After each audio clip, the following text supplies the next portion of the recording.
Bueno, buenas tardes a los presentes y a quienes están conectados vía virtual. En esta tarde de calor les doy la bienvenida y, bueno, por supuesto, el agradecimiento a la Defensoría General, a la defensora en particular, a la doctora Cecilia Sainandré y a toda la gente que está dentro de capacitación de la defensa. En este caso, nos toca terminar este año de capacitación con el fuero penal. Y para nosotros, por supuesto, es un orgullo estar dentro de este fuero penal y hoy contar con la presencia de un invitado que muchos de nosotros conocemos, que muchos lo hemos tenido hemos tenido la posibilidad de tenerlo como perito en causas judiciales, en juicios penales, y la verdad que es un honor tenerlo. Así que bueno, muchas gracias, licenciado Ballina, por estar acá con nosotros. Y a modo de síntesis, respecto del licenciado Ballina, que es licenciado en Psicología, ex docente en la Pontificia Universidad Católica Argentina en las cátedras de Neurociencias 2 y Psicopatología 1, test neuropsicológicos y terapias biológicas, que ha participado también de la Diplomatura de Razonamiento probatorio y de prueba pericial del doctor Pascua, actualmente dedicado a la psicología forense como perito de parte mayormente en defensas penales. Y es en este ámbito donde muchos de nosotros lo hemos conocido y por supuesto nos interesa mucho su opinión y su mirada respecto de los relatos o de la valoración de los relatos en el ámbito forense, que es lo que tanto nos preocupa tanto a defensores particulares como a defensores oficiales. También les doy la bienvenida a todos los defensores particulares que están conectados y que pertenecen al Colegio de Abogados de la provincia de Mendoza y de las demás circunscripciones judiciales. Así que bueno, un poco sintetizando la gran trayectoria del licenciado Danilo Ballina, no queda más que escucharlo. Yo les propongo que esta sea una especie de charla taller donde puedan ustedes manifestarse y realizar las preguntas en el momento que lo deseen. Vamos a tener siempre un micrófono disponible para que esto sea ameno y productivo para todos. Seguramente de acá nos llevaremos herramientas que nos permitan, en los debates sobre todo, poder afrontar estos relatos forenses que tanto nos cuesta entender y sobre todo cuestionar. Bueno, muchas gracias por venir. Bienvenido, licenciado.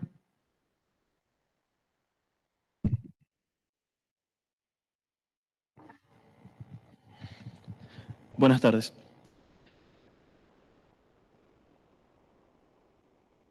Bueno, en primer lugar, gracias por asistir. Me alegro de sobremanera que no haya tanto público presente, disminuye el pánico escénico, sin lugar a dudas. Hace tiempo que no doy clases, así que digamos que estoy un tanto oxidado.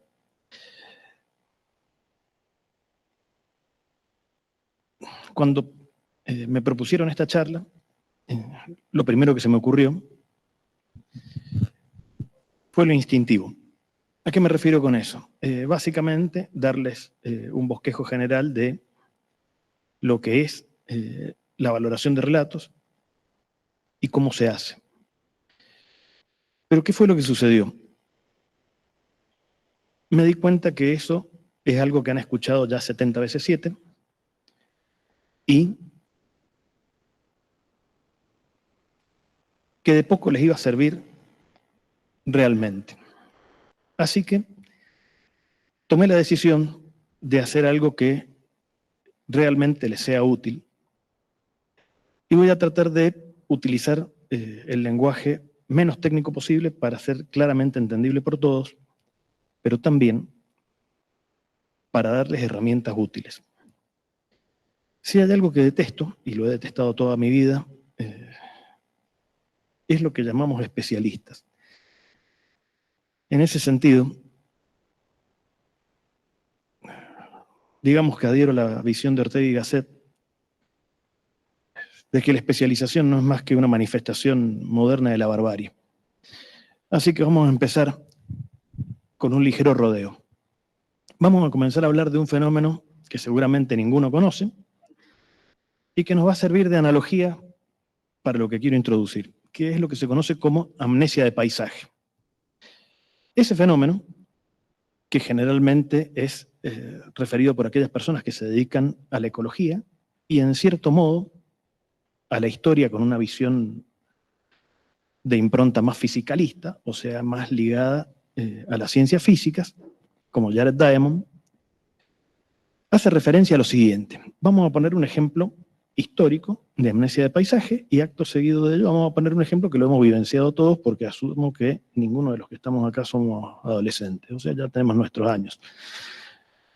Pongamos el ejemplo de el colapso de los mayas, que es un ejemplo bastante clásico de amnesia de paisaje. Esta sociedad comenzó a desarrollarse, en la medida que comenzó a desarrollarse, obviamente tuvo una mayor necesidad de recursos energéticos, específicamente el recurso energético básico, que es la alimentación, pero también una forma de energía primaria que era la madera que obviamente ellos quemaban. Al principio, esta sociedad, en su desarrollo, comenzó a construir todas esas grandes ciudades que nosotros hemos visto. Y en la medida que lo hacían, iban consumiendo esos recursos energéticos. Y sucedió algo muy interesante. Ellos quemaban los bosques, se talaban los bosques, aumentaban las zonas de cultivo, quemaban esa madera para, a su vez, quemar la piedra caliza y obtener cal. En los primeros templos y en las primeras ciudades de ellos, que deben haberse visto realmente hermosas, los recubrimientos de cal tenían varios centímetros. En la medida que ellos fueron creciendo como sociedad, aumentaron obviamente la deforestación, aumentaron las zonas de cultivo y comenzaron el camino hacia el colapso. Y en el último tramo, esas ciudades ya no tenían más que una fina pátina de cal en sus muros. En algún momento me imagino que esos mayas miraron el horizonte y se tienen que haber preguntado cómo llegamos a este desastre. Y el punto es que la amnesia de paisaje justamente trata de eso. Trata de cómo pequeños cambios que se van acumulando en el medio ambiente no son percibidos porque son cotidianos y pequeños a lo largo del tiempo, hasta que llega un momento que uno los percibe cuando se han acumulado y constituyen un verdadero desastre que se ha vuelto inmanejable. Una teoría similar del colapso la tiene la isla de Pascua, pero nosotros lo vemos a diario en Mendoza. Cuando nosotros éramos niños, y estoy seguro de que ustedes guardan el recuerdo de ello, si se los evoco, deben haber visto que iban por la calle San Martín en el auto con sus padres, miraban al cielo y lo que veían era la bóveda cerrada de árboles. Esa bóveda de árboles que daban sombra y que evitaban que el asfalto tomase la temperatura que hoy tiene y que estamos disfrutando en este verano tan divertido. Ahora vamos por la calle San Martín y la bóveda de árboles está totalmente pinchada. Hoy podemos darnos cuenta del desastre que hemos hecho no forestando Mendoza como correspondía. O sea que nosotros también hemos sido víctimas de la amnesia de paisaje. Pues bien, yo tengo la teoría de que algo similar nos ha pasado a lo largo del tiempo con todos estos procedimientos que tienen que ver con la valoración de relatos. ¿En qué sentido? En algún momento esto se comenzó a utilizar, los peritos comenzaron a dar cuenta de estos procedimientos y nosotros, quizás por desconocimiento, comenzamos a aceptar que esto era así. Y esos pequeños cambios se fueron acumulando y llegamos a la situación presente en la cual esto se ha vuelto un problema realmente acuciante de resolución. Si yo me pongo a hablar ahora de los factores del testigo, de los factores del relato, de los factores del acontecimiento, de los factores del sistema, de nada les va a servir, porque la triste realidad es que el problema es mucho más básico, es mucho más simple, y no lo percibimos justamente por eso.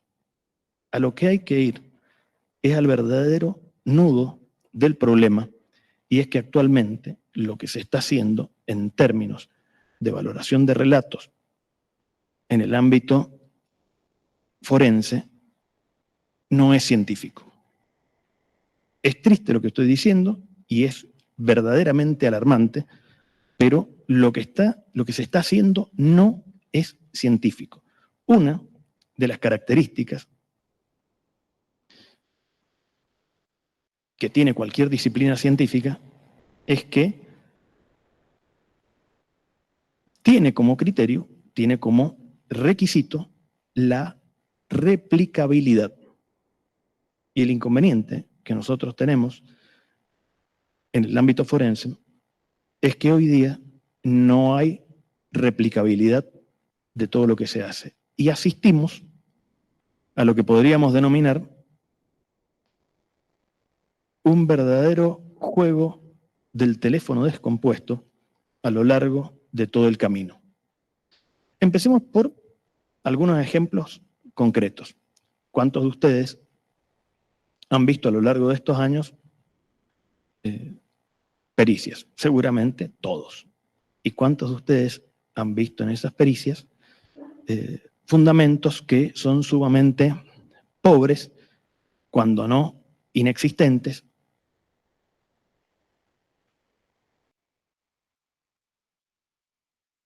Y por qué no decirlos de esta manera también, genéricos.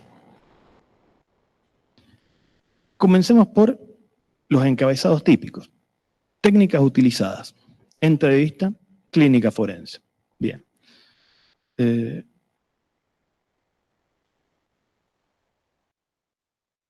Cuando han visto esos informes, ¿han visto que les nombren qué protocolo se ha utilizado? No. La gran mayoría de las veces no se informa el protocolo utilizado. Después, cuando uno indaga qué protocolo se utilizó, uno observa que se nombra un protocolo. Por ejemplo, la CBSA-SBA. Pero esto se hace sin operativización visible. O sea, no nos dicen cómo es que este protocolo se utilizó. Básicamente, no se nos dice cómo es que con ese protocolo se llegaron a esas conclusiones. Por lo tanto, la crítica que hago con bastante frecuencia de que las pericias oficiales tienen un fuerte componente de falacia por afirmación gratuita, no es un detalle menor. De hecho, es un problema muy grave, porque permite un juego forense, si se me permite la expresión, de clara naturaleza defensiva. Ustedes no saben de la materia, no saben cómo interrogar, no hay operativización visible de esos procedimientos, y cuando se les nombra de manera genérica, porque se dice, utilizamos la CBSA-SBA, utilizamos el HELP, utilizamos el Sistema de Evaluación Global, pero yo no veo cómo es que eso ha sido hecho. No están las operaciones mentales que realizó el perito para llegar a esas conclusiones. Por lo tanto, es muy difícil refutar para cualquier defensa e inclusive para cualquier perito de parte una afirmación de esa naturaleza, porque yo no tengo el conjunto de razonamientos que deberían acompañar esa afirmación. De hecho, es una norma de calidad pericial que cada afirmación sea acompañada por los argumentos. La primera vez que percibí que esto era un problema grave fue en una situación sumamente casual. Básicamente, me presenté a una discusión de resultados y todo transcurría tal cual. La colega me preguntó qué opinaba del caso y comencé a exponer mis argumentos como perito de la defensa. Y en un instante escuché el sonido del teclado. Y tomé clara conciencia de que se estaban tomando notas de mis argumentos. Le pregunté a la colega qué es lo que opinaba de la causa. Y me dijo, bueno, nosotras tenemos realizado el informe. Aquí lo tenés. Léelo. Si lo querés firmar, lo firmás. Y si no, presenta uno en disidencia. Leí el informe y era totalmente genérico. No tenía ninguna argumentación ni operacionalización visible de los procedimientos utilizados. Y creí percibir, digo pensando que eso fue lo que pasó, lo que podríamos denominar una emboscada forense. Ellos se quedaron con mis argumentos, no expresaron los de ellos, y cualquier crítica que yo hiciese, lo más probable es que iba a caer en saco roto, porque ellos ya conocían las armas que tenían. Y ellos no habían presentado sus argumentos, o sea que perfectamente podrían adaptarlos. A partir de ese momento, como soy lo que podríamos denominar un individuo de un pésimo talante, decidí que se acababan las discusiones de resultados. Comencé a caer a las pericias. Cuando me llamaban a la discusión de resultados, decía, la colega, queremos saber qué es lo que opinas. No, decime qué es lo que va a poner en el informe. Bueno, esto es lo que hemos puesto en el informe. Bueno, listo, se acabó la discusión de resultados. Lo hice una vez, lo hice 2 veces, lo hice 3 veces. Y un día percibí la oportunidad. Y le dije al abogado, todo muy bonito, pero yo no contesto falacias por afirmación gratuita. Llama a estos individuos a que declaren y te den los fundamentos que no pusieron en la pericia, porque es lo que corresponde. Porque es una norma de calidad pericial y yo la quiero tener. Y el abogado efectivamente lo hizo. Inmediatamente después, lo que hice fue elaborar una pericia en la cual contestaba no solamente lo que se había puesto en la pericia como falacia por afirmación gratuita, sino que también contesté lo que habían dicho en la declaración porque era lo que le faltaba a la pericia. Por lo tanto, si yo les tengo que dar un consejo a todos ustedes, es básicamente que hagan declarar a los peritos oficiales y que les completen los argumentos que no colocan en las pericias, porque si no, sencillamente están tirando golpes al aire. Pero no es esta la única ocasión en la que uno observa la ausencia de operativización. Sigamos. Ellos dicen que hacen la entrevista clínico-forense. Perfecto. Acto seguido de ello, les dicen a ustedes que toman las técnicas psicológicas y, vamos a suponer el mejor escenario posible, toman el MMPI, que es la mejor herramienta psicométrica con la que contamos al día de la fecha, al menos para algunas cosas, no para una evaluación neuropsicológica, por cierto, porque es un tipo de herramienta distinta, pero de lo usual es lo mejorcito que tenemos. Pero también es frecuente que acompañen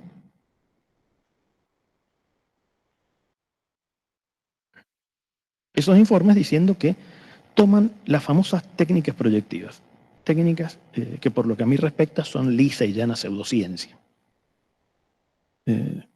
No hay mucha diferencia entre tirar las cartas y utilizar técnicas proyectivas por lo que a mí respecta.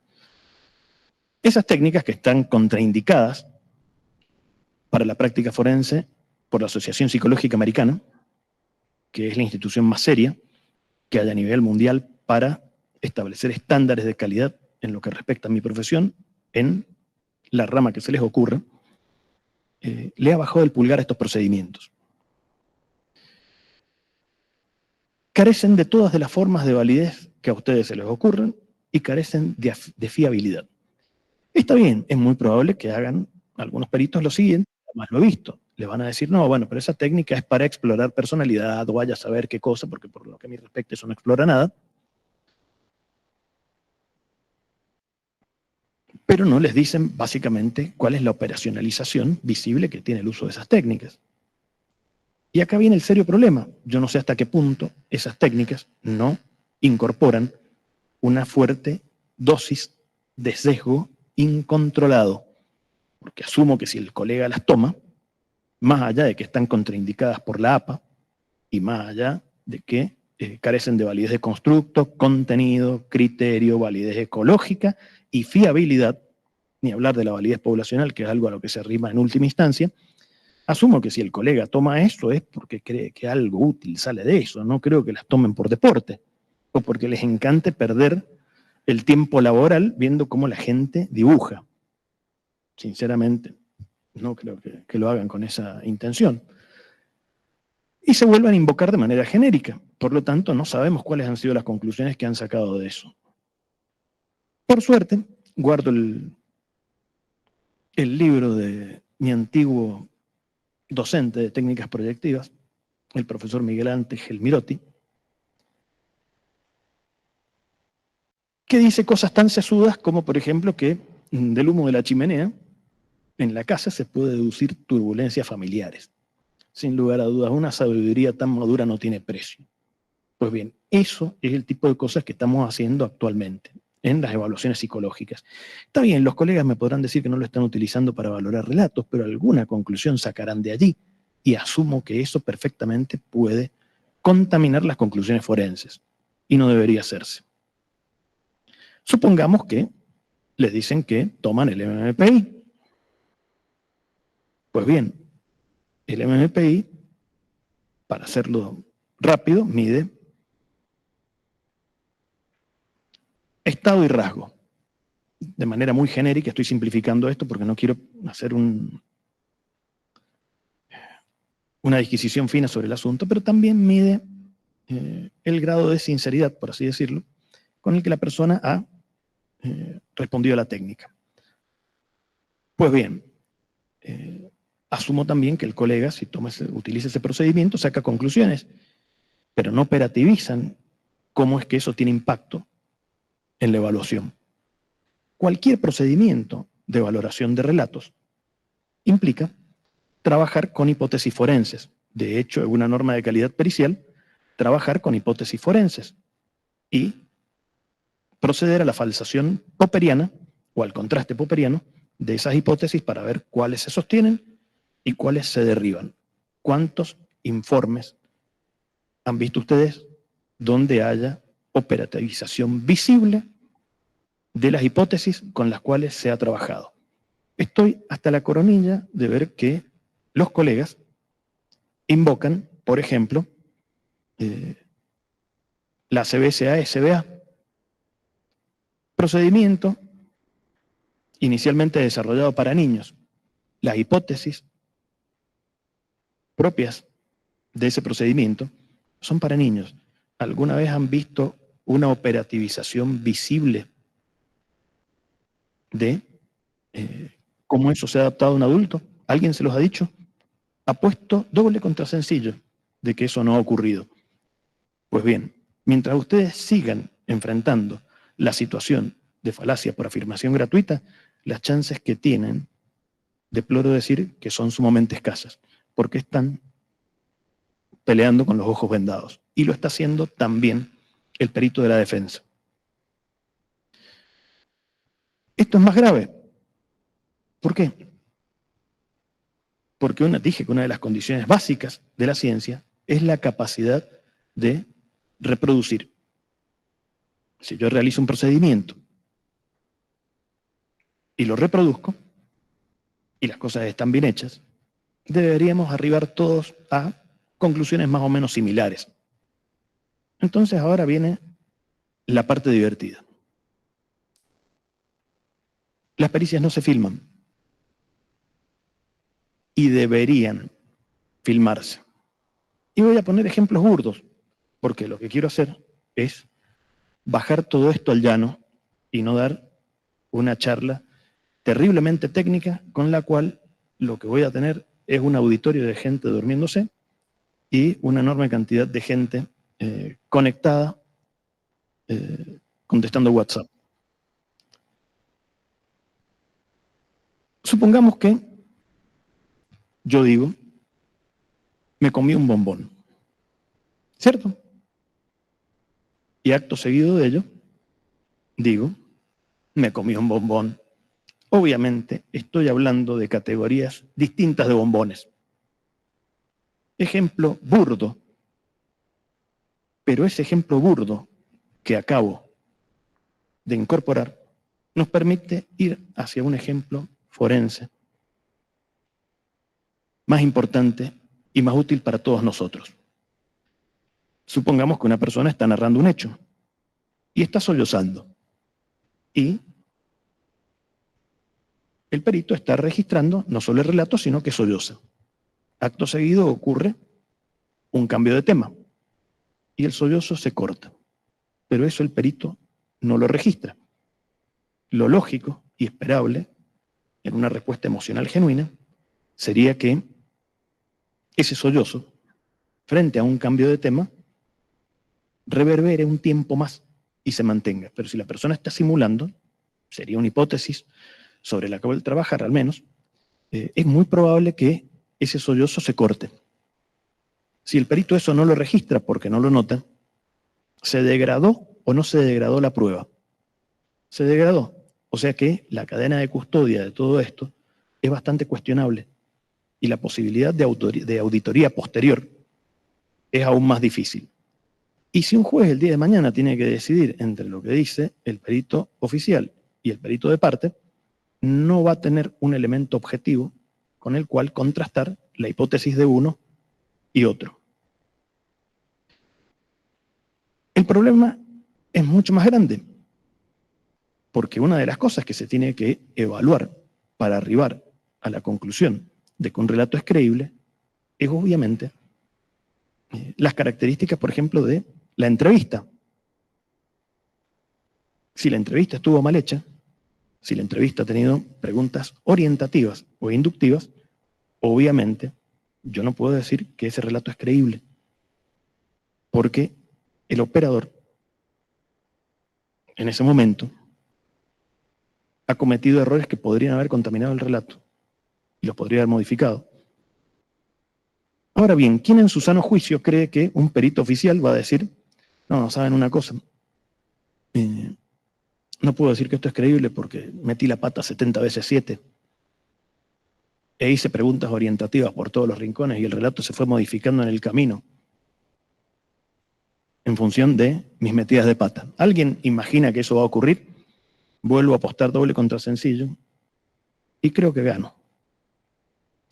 Y acá viene la parte divertida. Cuando esto sí sucede, que es en las cámaras Gesell, al menos uno tiene una chance para decir, miren, acá hubo una enorme cantidad de preguntas orientativas, pero en una evaluación de adultos que no se filma, esto obviamente se pierde. Por lo tanto, no es reproducible. Y asumo también que mis colegas, además de tener sesgos, ya que no creo que sean seres bañados de luz, yo tampoco lo soy después de todo, creería que mucho menos que ellos,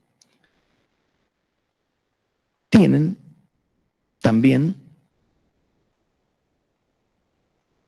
errores de memoria. Y con el paso del tiempo, la lectura de sus notas está menos acompañada de un recuerdo fidedigno, porque la memoria se deteriora absolutamente para todos nosotros. Por lo tanto, seguimos con la degradación de la prueba. Pero por supuesto, no son los únicos factores, mis colegas, no son los únicos factores que tiene el sistema que pueden contaminar un relato y echar a perder todo, porque estoy convencido de que no son los únicos. Voy a poner un ejemplo de hace varios años atrás, que fue interesante. De manera sucinta, una mujer denuncia un caso de violencia de género. Bien. Quien toma la denuncia metió la pata. Básicamente le preguntó si en alguna ocasión ella había tenido relaciones sexuales sin desearlo con esta persona. No me acuerdo específicamente la pregunta, pero el sentido es este. Y la mujer dijo, sí, sí me ha pasado eso. Acto seguido, este individuo, particularmente agudo, culto y sofisticado, dijo, ah, bueno, ahora está en el horno. Así como se lo estoy diciendo. Y el asunto escaló de una violencia de género a un abuso sexual. Bueno, se comienza a hacer la pericia y esta mujer comienza a contar el hecho y en un momento percibí un detalle interesante. Y es que lo que ella narraba denotaba que ese individuo que tomó la denuncia hizo mal la pregunta. Y ella la respondió literalmente. Le preguntó si había tenido relaciones sexuales sin desearlo, o sin querer ella tener relaciones sexuales. Ahora bien, el problema serio es que esta mujer no se lo había comunicado al marido. Y que yo sepa, el marido no tiene obligaciones de leer la mente. Termina la última entrevista con esta mujer, una de las colegas sale y le digo, bueno, mira, le digo a la que quedaba, por cierto, le digo, mira, yo quiero saber si voy a tener que armar una pericia o no. Quiero saber si para ustedes el abuso ha ocurrido. Y me dice, sí, sí, para nosotras el abuso ocurrió. Le digo, a ver, repasemos los hechos. Esta mujer narró lo siguiente. Admitió que hubo una pregunta imprudente e inadecuada de quien tomó la denuncia. Y acto seguido de ello, creo que nadie en su sano juicio admitiría que el imputado tiene que leer la mente porque ella no se lo comunicó. Por lo tanto, el imputado no sabía que ella no quería tener relaciones. Sencillamente las tuvo, pero no le dijo al imputado que no quería. Bueno, pero acá hubo una situación de violencia. Sí, por supuesto, de parte de los dos. De hecho, ella admitió que le tiró un botellazo al imputado, lo cual no creo que entre en la categoría de los actos más civilizados. Me dice, no, bueno, sí, bajo esas condiciones, de verdad, mira, yo te admito un acto de violencia, pero el abuso sexual, lo lamento, pero no te pienso admitir la lectura de mente también. Bueno, hay que ver lo que opina mi colega. Viene la colega de ella, repito exactamente lo mismo. ¿Y qué fue lo que pasó? Me salió más o menos con el mismo planteo. Bueno, al final terminamos en un acuerdo de que efectivamente hubo un acto de violencia mutua entre ambos y que el abuso sexual no había existido, que obviamente lo que había ocurrido era una pregunta imprudente por parte de alguien. Ahora bien, esto nos debería alertar sobre algo que es muy importante, y es que deberían filmarse las testimoniales, porque la contaminación de la prueba psicológica puede acontecer en absolutamente cualquier instancia, y esto hoy día no se está haciendo. Mal le podemos pedir a los peritos precisión y pulcritud en su trabajo si no les damos los elementos adecuados. Pero también creo que el trabajo de ellos debería filmarse para una auditoría posterior. Porque si ese individuo no me hubiese tenido a mí ese día como perito, el teléfono descompuesto hubiese seguido operando y esto terminaba mal. Por lo tanto, yo no puedo decir hoy día que lo que se está haciendo en materia forense sea realmente científico. Estoy seguro que esto que digo es algo en lo cual me daría la derecha la doctora Ángela Tapies, que tiene un libro sobre metapericia, que es muy interesante, sobre todo porque estoy casi seguro que es el único en su género con ese nivel de especificidad sobre la materia. Y ella justamente dice que una de las condiciones básicas de la ciencia es la replicabilidad. Y hoy día todo esto no es replicable. Lo mejor que ustedes pueden hacer en esta situación es observar la pericia, llamarlo al profesional y pedirle la mayor cantidad de operativización de cada una de esas afirmaciones. El inconveniente que tenemos acá es que ustedes van a tener un nuevo problema. El problema que van a tener es que siguen estando ciegos. ¿Por qué? Porque en las ocasiones en las cuales le he pedido a los abogados que por favor llamen a los peritos para que den las explicaciones que no dieron por escrito, me he encontrado con un serio inconveniente. Y es que al leer la declaración de mis colegas, he visto que el juego defensivo continúa. Al menos lo he percibido. Tíldenme de paranoide si quieren. Pero bueno, se han dicho muchas cosas feas de mí, porque esa no. El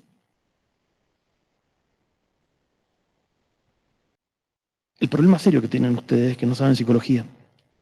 Mismo problema que tendría yo si los tengo que interrogar sobre leyes a ustedes. Estoy en una verdadera situación de desventaja porque los estoy llevando a combatir en el terreno de ustedes. Bien, mis colegas, cuando declaran, deploro decirles que combaten en su terreno, lo cual los coloca a ustedes en una situación de profunda desventaja e indefensión. Y es por ello que soy uno de los que defiende que debería el abogado asistir con un asesor técnico o consultor técnico a este tipo de interrogatorios para poder realmente preguntar cómo corresponde. Hay una ocasión en la cual esto lo hicimos con la doctora Hidalgo en Malargüe. Espero que esté escuchando la conferencia porque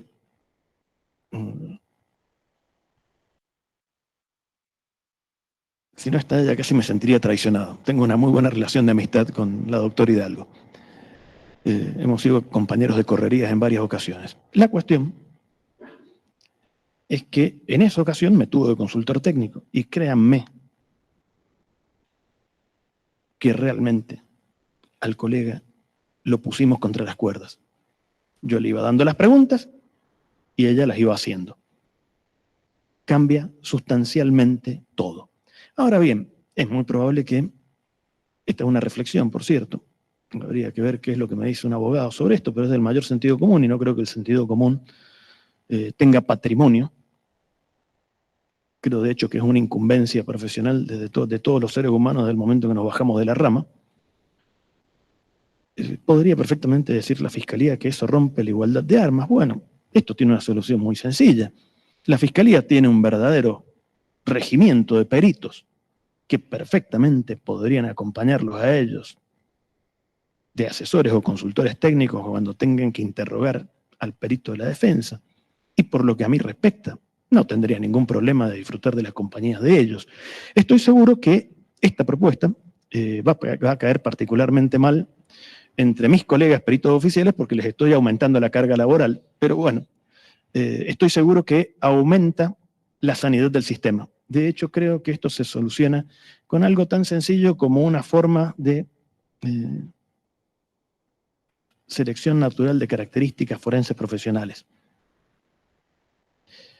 O sea que no es tan difícil, pero tienen que comenzar a pelearlo ustedes, porque difícilmente nosotros, los peritos de parte, podemos darles una mano si ustedes no hacen lo que necesitamos todos. Y lo digo todos como ciudadanos, que es que esto sea claramente replicable y auditable. Esto tiene que ser auditable en el momento en que ocurre y claramente auditable ex post facto, o sea, mucho después. Porque tiene que ser auditable para un juez, porque en la medida que no hay operacionalización visible de lo que se hace, tampoco es auditable para un juez, porque asumo que de la misma manera que yo no sé de leyes, el juez tampoco tiene obligación de saber de psicología en detalle. Y acá viene otro serio inconveniente, y es el modo de comunicación científica que se ha implementado a lo largo de estos años. Asumo que algunos de los presentes habrán leído alguna pericia mía alguna vez. Por lo pronto hay un rostro que me indica que sí. Y sé de algunos que claramente lo han hecho. La gran mayoría de las pericias que han leído de mí, que seguramente han sido las pericias que he anonimizado, o sea, le he cambiado nombres, he sacado los DNI, los números de expediente y cualquier otro dato personal que pueda hacer identificable la pericia, y que obviamente las he compartido con el objeto de contribuir a un mejor conocimiento de la materia. Si ustedes observan las pericias mías, tienen un fuerte componente ensayístico. Yo no utilizo el modo de comunicación monográfico a la hora de elaborar un informe pericial. ¿Cuál es el motivo de esto? Bueno, un motivo podría ser muy personal, y es que soy esencialmente un individuo anticuado y anacrónico. De hecho, una ex alumna mía en una ocasión lanzó una acusación terriblemente cruda. Mire, profe, usted nació antiguo. Creo que tenía razón. Pero más allá de eso, hay una cuestión muy simple. La monografía anda muy bien para la comunicación científica en una revista o en una sociedad de profesionales donde estamos compartiendo artículos científicos y todos estamos hablando el mismo idioma. Pero eso no ocurre acá. Y la comunicación o sea, el modelo de comunicación científica del ensayo permite describir las operaciones mentales con mayor pulcritud. Puede ser que en una causa simple la monografía sea lo más adecuado. Sí, es muy probable, porque lo que hay que comunicar es sumamente escueto y todo el tipo de análisis inferencial fino es prácticamente innecesario. Pero en una causa compleja, de gran cantidad de matices, donde hay que analizar gran cantidad de información y decir cómo se construyen las hipótesis con las que uno trabajó, la mejor estrategia es el ensayo, porque es la forma de bajar el conocimiento psicológico a gente que no tiene por qué saber del tema y le permite al juez y al fiscal seguir toda la línea de razonamientos que uno hace. Quiero saber de las pericias oficiales cuántas recuerdan que describan claramente ese tipo de análisis. Seguramente, si recuerdan, son muy pocas. He sido particularmente duro a lo largo de esta charla con mis colegas. Calculo que lo he sido mucho más duro cuando he presentado pericias, pero también, como sé que hay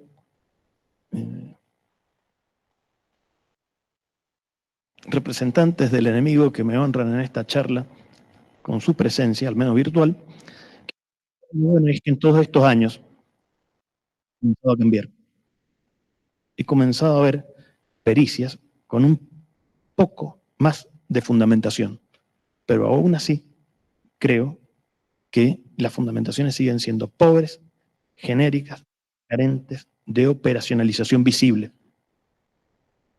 Ustedes, como abogados defensores, tienen y de hecho esta charla está organizada esencialmente para abogados defensores, supongo que con una enorme decepción para los colegas que se han anotado, tienen un grave y serio inconveniente, y es que no tienen cómo atacar lo que tienen enfrente, primero porque lo desconocen, y segundo, porque al carecer de operacionalización visible no tienen forma de auditar esto a lo largo del trayecto. O sea, inclusive cuando el colega declara, y lo hace de manera defensiva, cosa que, reitero, lo he detectado, lo creo haber detectado, si ustedes llevan ese material a un colega que les quiera dar una mano, las chances que tiene el colega son limitadas. Las posibilidades al día de la fecha de hacer una metapericia en esta provincia son terriblemente limitadas. He podido hacer a lo largo de mi vida como forense tan solo 2. Y eso ha sido posible en 2 causas en las cuales las cosas se hicieron relativamente bien. Honor a quien lo merece.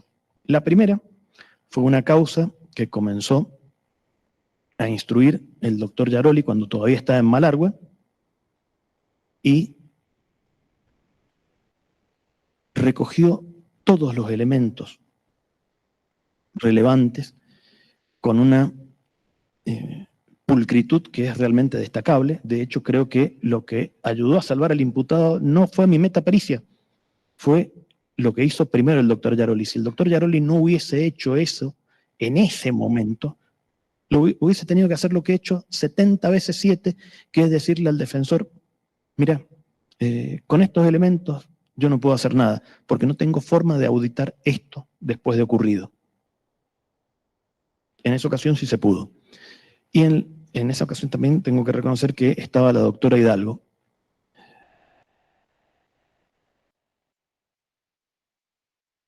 Y la otra ocasión en la cual lo pude hacer también fue una situación más o menos similar. No tenía el registro tan pulcro, pero se podía hacer, al menos algo. Fue con la doctora Ferrara. El problema serio es que toda pericia debería ser metapericiable. Y si no es metapericiable, la realidad es que no deberíamos admitirla porque no es replicable. Ahora bien, los colegas me van a decir, no, sí es replicable porque nosotros tenemos nuestras notas y nos pueden interrogar. Ajá. ¿Cuántas veces han podido acceder a las notas de mis colegas? Personalmente, sepan que no me interesan las notas de mis colegas porque considero de que pueden degradar la prueba, porque pueden cometer errores a la hora de tomar las notas, porque supongo que el criterio de relevancia de ellos está afectado por sesgos como el de cualquier ser humano. Pero, ¿cuántas veces ha ocurrido eso? Nunca. Y, asumiendo que declaren, quiero saber si ellos les admitirían que durante la entrevista en la cual obtuvieron el relato, o algunos componentes del relato, porque de hecho los componentes del relato podrían emerger en varias instancias de evaluación pericial, me gustaría saber si les admitirían que la entrevista estuvo mal hecha. ¿Alguien cree en su sano juicio que lo admitirían? Podríamos hablar de actos de buena fe, porque de hecho asumo que hay gente que trabaja con buena fe, y podrían sencillamente admitir que su pericia estuvo bien hecha porque efectivamente lo creen, y su entrevista estuvo bien hecha porque efectivamente lo creen. Ahora bien, ¿esto necesario y forzosamente es así? No. Y no tenemos elementos externos con los cuales cotejarlos y contrastarlos popperianamente.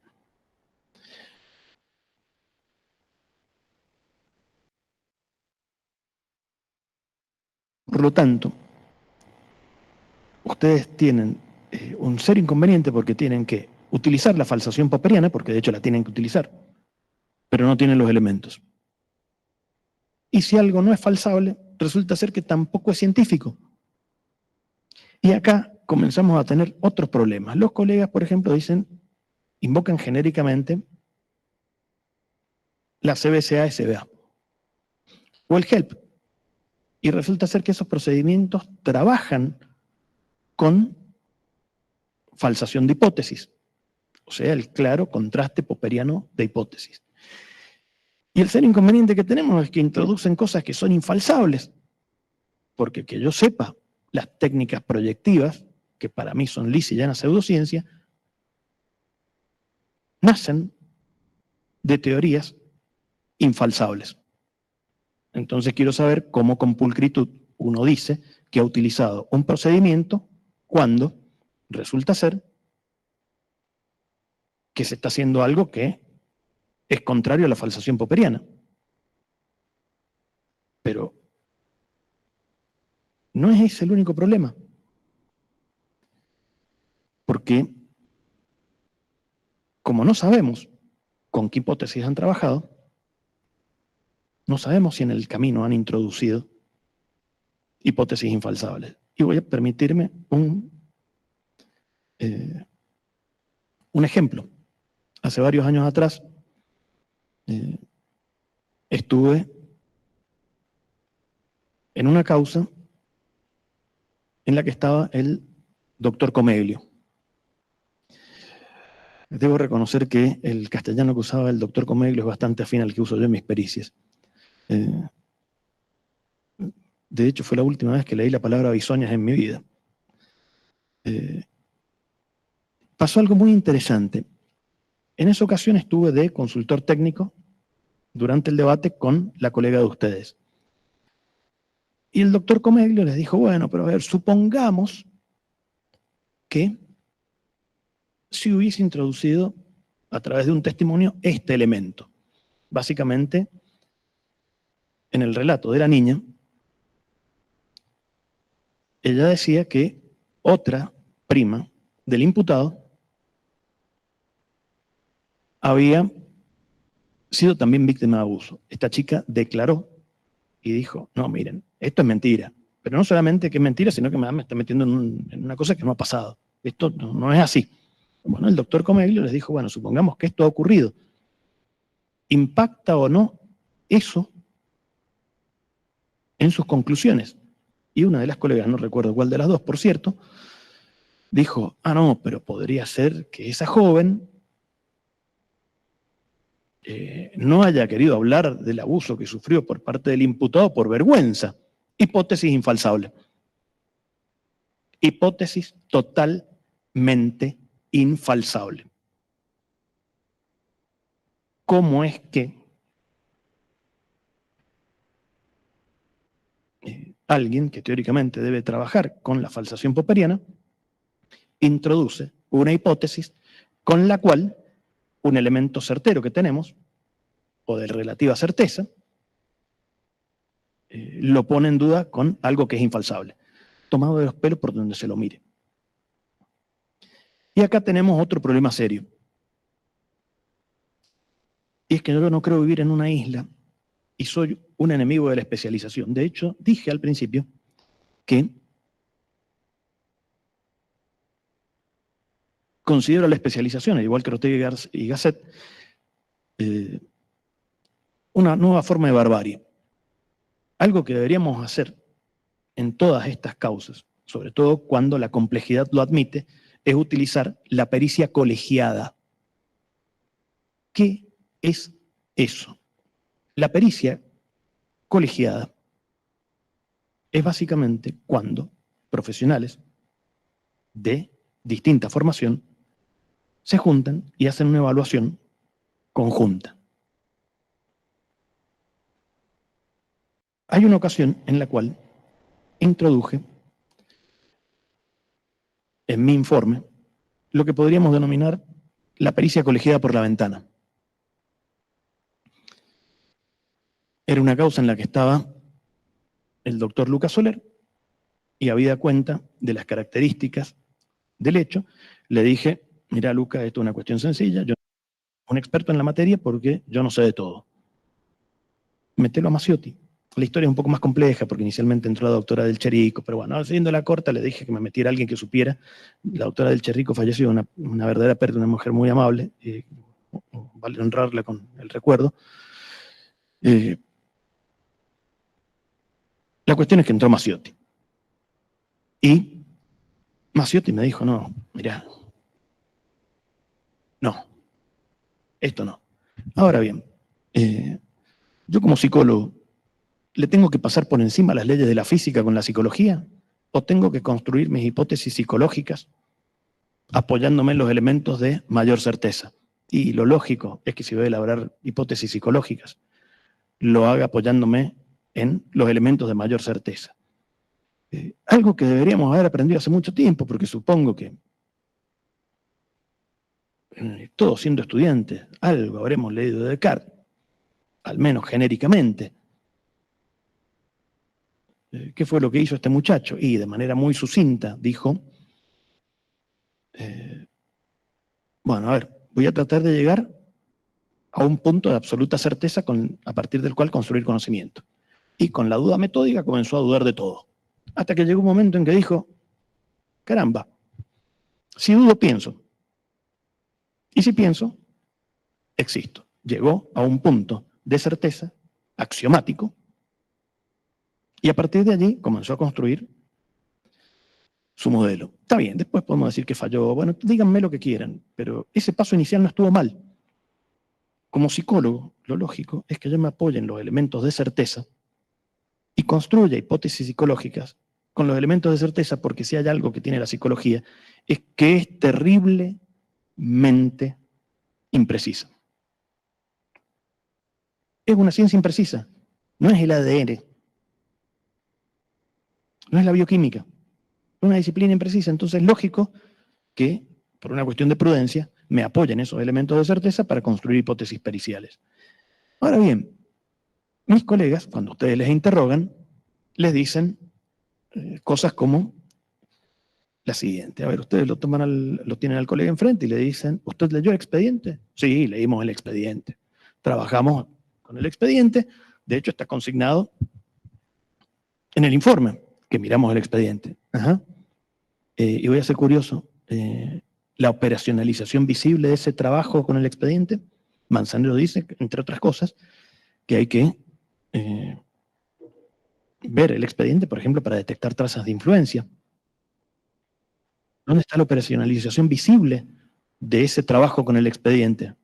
¿Es una operacionalización visible lo que hacen o es una coartada metodológica? No lo sé, porque como no lo colocan por escrito, me siento en pleno derecho de sospechar lo que se me antoje.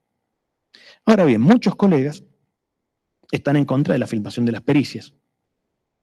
Pues bien, me permito descargar sobre todos los defensores de esa postura lo que podríamos denominar la sospecha nietzscheana.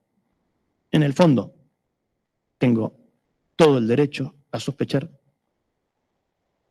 que no quieren ser auditados.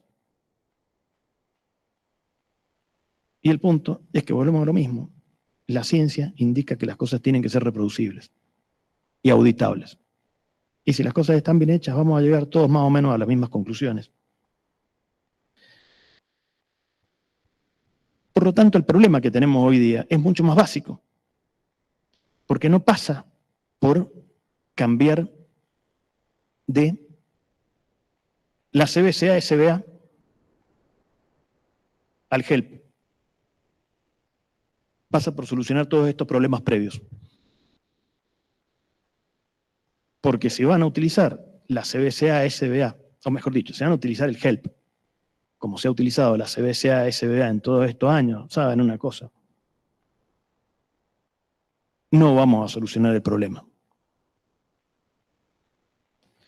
En el fondo, lo que yo estoy proponiendo como perito es que todo esto se vuelva mucho más transparente. Porque eso obviamente va a facilitarles el trabajo a ustedes, pero también nos va a facilitar el trabajo a nosotros. O sea, hoy no tenemos cadena de custodia de la prueba. ¿Cómo le podemos pedir a un perito que llegue a conclusiones más o menos certeras si la cadena de custodia es casi metafísica?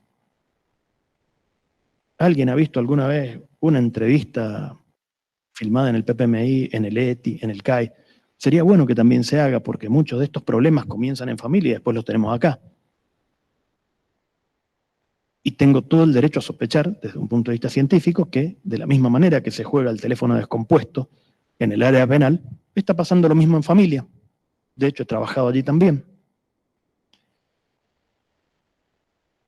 Y con respecto a la filmación de las pericias, sería saludable, ya que no se necesita más que un par de webcam, no necesitamos una sala tan sofisticada, que una de las cámaras apunte al perito. ¿Por qué? Voy a contar algo interesante. Hace varios años atrás, en una causa del sur, en San Rafael, ocurrió algo sumamente interesante.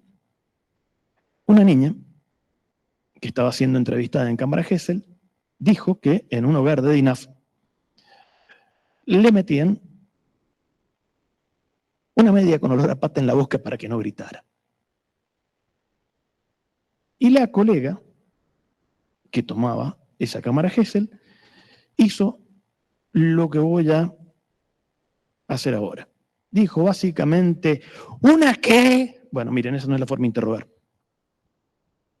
Esa no es la forma de interrogar. Sería muy saludable que de la misma manera que la cámara apunta al niño y le debería apuntar al adulto, le apunte al colega.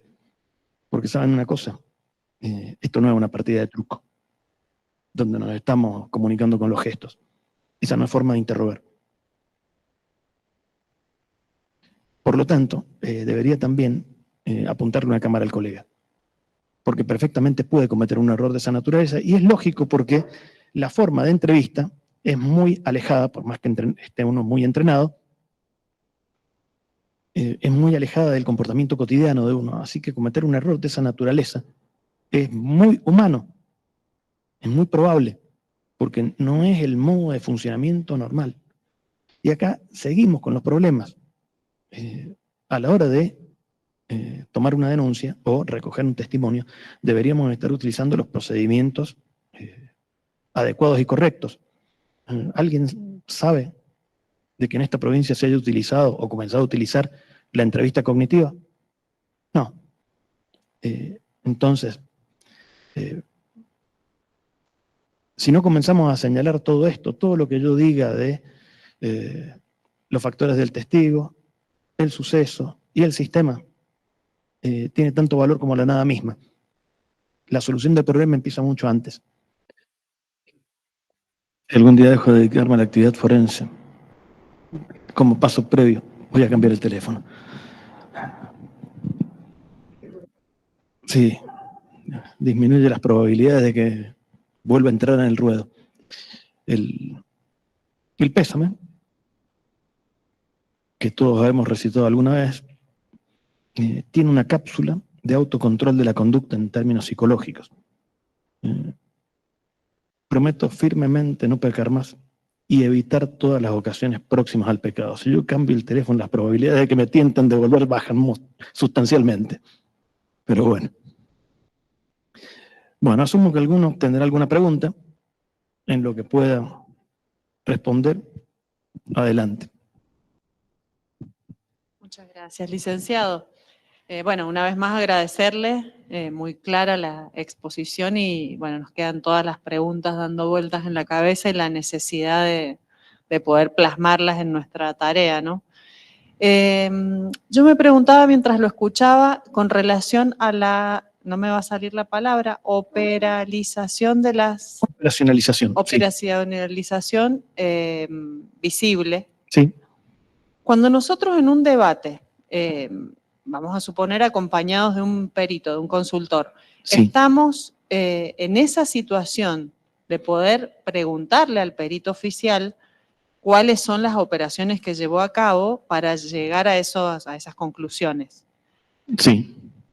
Más allá del modo en que lo hagamos, eso puede ser favorable a una o a otra parte, entiendo yo. O sea, puede resultar hasta peligroso en algún aspecto para nosotros o para nuestra teoría defensiva. Supuesto. Pero bueno, va a ser más fidedigno o más... La preocupación esencial mía es que esto se haga de manera más científica. Ahora bien, para que la operacionalización sea válida y visible, deberíamos tener obviamente elementos objetivos con los cuales contrastar lo que dice el perito. Y eso implica, entre otras cosas, la filmación de todos estos procedimientos. Y al poder demostrar que eso no está o no lo tenemos al alcance, podríamos en ese caso poner en duda esa pericia y lo grave, con más énfasis, digamos. Lo grave es que todas estas cosas no se digan desde el minuto cero. Más allá de que no haya elementos con los cuales contrastarlos, que reitero deberían existir, es muy grave que estas cosas se expliquen mucho después. Porque uno perfectamente puede asumir, y de hecho es una posibilidad, porque es algo sumamente humano, que el profesional va a querer defender su trabajo y esconder cualquier probabilidad de error. Por lo tanto, debería existir una operacionalización visible. Por otro lado, hace a una igualdad de armas, porque la acusación tiene algo que se vuelve inexpugnable ante la crítica, mientras que ustedes desde la defensa tienen algo que es muy difícil de contrastar. O sea, que hace también a la igualdad de armas. Totalmente, pero debiéramos contar con eso desde el principio. Por supuesto. De hecho, la operacionalización visible llevaría a algo que, a mi criterio, tiene un gran valor, y es que lleve a que se reflexione sobre la práctica forense. A ver, últimamente creo que la sociedad entera tiene una ausencia de reflexión, lo cual es muy triste, pero a esto no está ajena la praxis forense. Yo no veo en los procedimientos que utilizan los colegas cómo pesan y miden cada uno de los elementos que tienen que utilizar a la hora de hacer una evaluación. Voy a poner un ejemplo burdo, pero, a ver, la persistencia en la incriminación es algo habitualmente tenido en cuenta a la hora de hacer una valoración de relato, ¿cierto? Lo han escuchado 70 veces 7. Bueno, miren, yo soy un falsacionista popperiano recalcitrante, me gusta la historia, y me encanta encontrar los cisnes negros que me demuestran que no todos los cisnes son blancos. ¿Saben una cosa? Los juicios de Salem fueron construidos esencialmente sobre persistencia en la incriminación. De hecho, hay algo que a mí me preocupa, y es que seguimos tratando a la prueba testifical como hace 100 años atrás. Hay un cierto esfuerzo, que no sé hasta qué punto no es por la galería, en las causas de género y abuso, de que esto no ocurra así, pero sigo pensando que hay un cierto componente por la galería, pero ¿son las únicas causas en las cuales se dirimen las cosas con testigos? No, sin lugar a dudas que no. Hay homicidios que se dirimen con testigos. Y acá viene la parte interesante. A lo largo del tiempo, el recuerdo de ese testigo se deteriora, al igual que se deteriora el de una persona que es víctima de abuso. Y sí, la verdad es que el recuerdo también se deteriora para ese individuo. Y los factores del individuo son solamente para las causas de abuso y género. Y la verdad que no, porque si los testigos son testigos que han estado en un hecho violento, por ejemplo, una fiesta en la que ocurrió un homicidio, y resulta ser que todos esos individuos han estado consumiendo marihuana y alcohol, hay probabilidades de que el recuerdo de esos individuos esté afectado. ¿La narración de derecho está afectada? Sí, también. Y voy a ser curioso, si alguno de esos individuos que describe el hecho estuvo participando del hecho, atacando y defendiendo, atacando y defendiéndose, obviamente. La complejidad del evento no tiene que ver también con... no es un elemento también a tener en cuenta a la hora de evaluar su testimonio. Si yo lo tengo que comparar al testimonio de él, que estaba haciendo un montón de operaciones complejas, atacar y defenderse, con el de una persona que está mirando eso desde una mesa a 10 metros. ¿Cuál está haciendo una operación mental más compleja? ¿Cuál puede estar fijando mejor los acontecimientos en la memoria? ¿El que ataca y defiende y tiene que hacer un montón de cosas a la vez? ¿O aquel que está mirando desde la mesa? Creo que en todas las causas, con independencia de su naturaleza, deberíamos comenzar a tratar los testimonios de una manera más científica. Creo que deberíamos cortar con todo este asunto de evaluar los testimonios como hace 100 años atrás. Por lo tanto, no es solamente en estas causas que tenemos problemas. O sea, la evaluación científica del testimonio debería ocurrir en el 100% de las causas. O sea que el transcurso del tiempo o esa posible falla en la memoria, si son pericias que no tienen una base netamente científica y que nosotros pretendemos a través de este juego de preguntas en un debate... A ver, la memoria del colega también se deteriora. Claro. A ver, hay ocasiones en las que yo he ido a declarar y me han preguntado por cosas que no las tenía claramente presentes en la memoria, por más que he leído mis notas y he repasado rápidamente el Por más que expediente. estén asentadas las operaciones dentro de la pericia. Por supuesto, por eso es necesario grabar todo. Ujú. Bien, gracias, licenciado. ¿Preguntas por ahí? Con respecto a la pericia colegiada, Sí. no me quedó claro bien en qué consistiría o En la pericia cómo la podemos nosotros plantear. La pericia colegiada es cuando peritos que son de especialidad diferente debaten y llegan a una conclusión conjunta. Un psicólogo, un médico Voy a forense. poner un ejemplo burdo. Vamos a suponer el caso de una persona que refiere un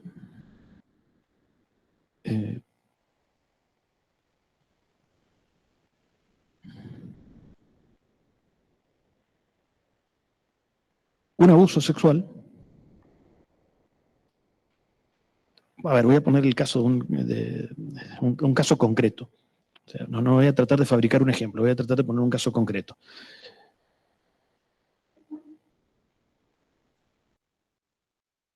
Hubo una causa en la cual una niña decía que 2 primos de ella habían abusado de ella. Y una de las mecánicas del abuso fue el acceso anal. Bien. Encima de todo, este tipo de accesos habría sido repetido según el relato. Pues bien, eso debió dejar signos físicos que estaban totalmente ausentes. Tuvimos en esa ocasión 2 posturas claramente confrontadas. La del colega, que iba por la fiscalía, y la mía. La mía fue bastante más humilde, porque en lugar de tocar de oído, como hizo este colega en su declaración, y que dejé claramente asentado en la pericia, lo que yo hice fue algo bastante más humilde, que es preguntarle a Maciotti y decirle, mire doctor, sobre esto yo no entiendo, explíqueme cuáles son los alcances de lo que usted plantea para comprender cómo tengo que construir yo mis hipótesis psicológicas. No pienso pasarle a la física con la psicología, porque sé claramente que la física es más certera que la psicología. Uno tiene siempre que apoyarse en los elementos de mayor certeza a la hora de elaborar hipótesis y arribar a conclusiones. Si yo tengo voy a poner otro ejemplo concreto de cómo esto se hace. En una ocasión, en San Rafael,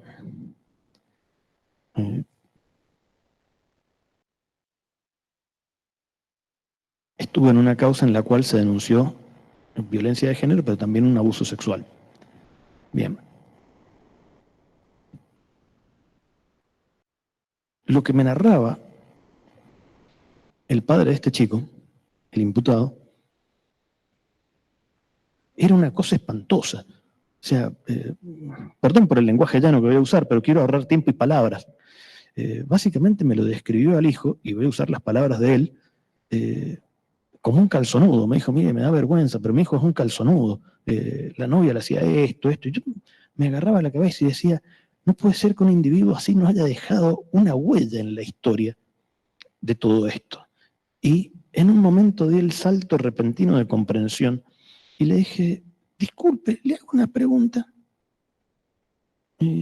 ¿Dónde está el celular de su hijo? Ah, no, ha quedado aquí en casa. Porque cuando lo llevaron detenido, se lo llevaron desde acá de la casa y quedó en la casa el celular. Y le digo, por favor, acérquele ese celular a la defensa. Bueno, acercó el celular a la defensa. Bueno, miren, leí 1250 carillas de mensajes de WhatsApp. La apreciación que hizo el padre sobre el hijo era más precisa que la que podría haber visto en la mejor pericia forense de toda mi vida. entre las tantas cosas que vi en esos mensajes, una de ellas fue que esta chica le exigía al novio que le mandase, luego de una serie de acusaciones muy directas de que le estaba metiendo los cuernos, de la peor manera, por cierto, no se lo decía de la manera más educada, le exigía que le mandara una foto desde el lugar donde estaba levantando la ceja izquierda. Ahora bien, ¿qué es mejor para hacer una evaluación psicológica de esos individuos y de su relación? La entrevista pericial, que es un corte transversal, ilimitado y no espontáneo, porque yo asumo que perfectamente alguien podría presentarse a una entrevista y mentir, o ese registro de comportamiento que es longitudinal y espontáneo de la comunicación, y que claramente es pasible de una lectura psicológica. Pues bien, obviamente muchas de mis hipótesis forenses fueron realizadas a partir de esos elementos, porque lo que la chica describía no es lo que yo tenía allí. Entonces, ¿qué es más certero? Y como perito tengo que saber en qué apoyarme y saber claramente qué es lo más certero. Y tengo que justificar por qué. Tiene que haber una operacionalización visible de cómo es que yo desarrollo hipótesis y arribo a conclusiones. No sé si con eso he contestado la pregunta. Gracias, licenciado. Bien. Claramente este es otro de los puntos que podemos utilizar en la defensa, la falta de utilización de otros elementos que sí pueden estar en el expediente para realizar las pericias por parte de los peritos. Lo que observamos habitualmente es que los peritos del Ministerio Público no utilizan los otros elementos que están en el expediente, no los observan. Bueno, acá tenemos otro inconveniente, perdón. Acá tenemos un problema que es recurrente. A ver, hagamos la historia de todo esto. Cuando comencé a dedicarme a esto, los peritos oficiales decían, no, nosotros no observamos el expediente, nosotros tenemos que hacer la entrevista pericial y todo eso es una tarea del fiscal. Con el paso del tiempo, la excusa mutó y comenzaron a decir, no, yo no veo el expediente para no contaminarme, como si fuesen seres bañados de luz que se contaminasen al tomar contacto con la burda materia del expediente. Y hasta hace no muchos años escuché ese tipo de planteos. Ahora bien, yo no tengo que hacer de la prueba valoraciones legales, yo tengo que hacer valoraciones psicológicas con esos elementos y tengo que dejar claramente operacionalizada, operacionalizados mis razonamientos y mis procedimientos para que después un juez los pueda auditar, un fiscal los pueda auditar y decir, sí, la verdad es que estos razonamientos son pulcros, son correctos o no. Es una cuestión de pulcritud y precisión, pero también de transparencia. Eso tiene que comenzar a ocurrir. Ahora los colegas están todos teóricamente compulsando el expediente, pero estamos en el mismo problema porque yo no veo operacionalización visible de esa compulsa del expediente que ellos dicen que hacen. A ver, Scott y Manzanero tienen un protocolo de cómo compulsarlo. ¿Alguien ha visto que le nombren ese protocolo? No, la única vez que yo lo vi nombrado ese protocolo fue en una pericia mía, o sea que lo escribí yo. Al menos lo mencioné.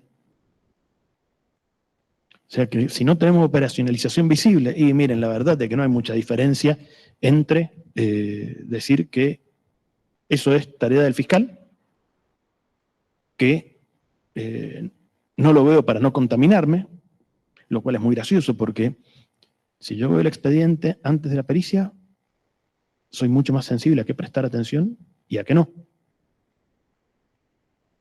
Y si realizo todos esos procedimientos con lo que podríamos denominar una epistemología sólida, puedo limitar muchísimo el componente de sesgo. Si yo veo a una persona que me está describiendo un abuso sexual, en el que habría estado alcoholizada, y resulta ser que el médico forense me dice que pocas horas después no tenía ni un gramo de alcohol. Y la verdad, miren, más allá de que yo pueda darme cuenta de que los fenómenos en signos y síntomas del alcohol no coinciden, ya eso es anecdótico. Ya tengo a alguien con una herramienta de mayor certeza que me está diciendo qué hipótesis psicológicas construir y cuáles no. Yo no le voy a discutir al bioquímico algo que está fuertemente anclado en las leyes de la física. No le voy a pasar con la psicología a la bioquímica por encima.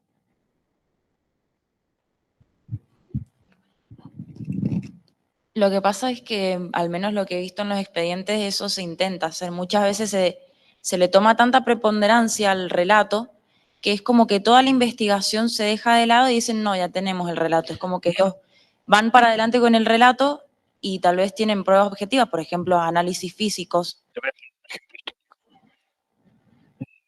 Años atrás, cuando no llevaba tanto tiempo dedicado a esto, en las épocas en que era joven y bello, en una ocasión pasó algo sumamente interesante. Teníamos un relato que nos producía una enorme cantidad de dudas al abogado y a mí. Y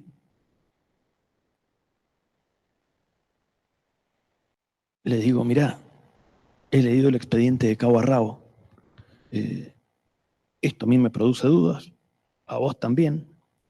El imputado nos dice que el hecho no ocurrió, que esto tiene otro tipo de motivaciones y acabo de leer en el expediente que hay una remera que tiene restos de antígeno prostático, cabezas de espermatozoides, bla, bla, bla.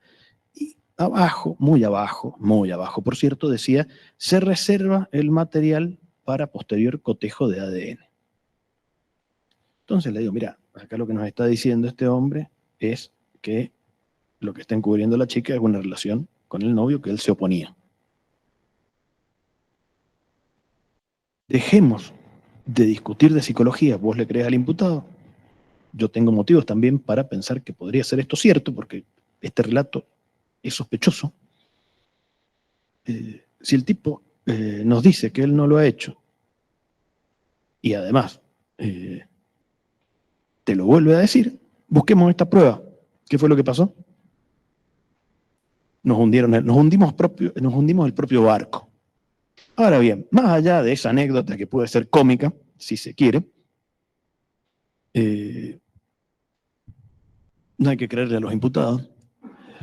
Más allá de esa anécdota, qué mal que se leen los expedientes, porque eso debió pedirlo la fiscal desde el minuto cero y nos ahorrábamos todo este circo de pruebas psicológicas. Perdonen que se lo diga con esta crueldad, pero la realidad, comencemos a darle a la herramienta psicológica el lugar que tiene. Si yo tengo elementos de mayor certeza, ¿por qué tengo que buscar con las herramientas más inseguras?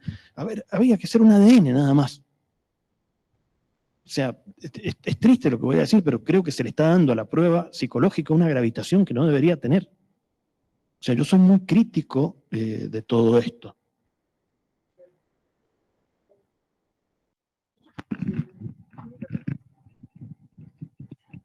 Hoy se condena con una prueba psicológica y una denuncia, y nada más.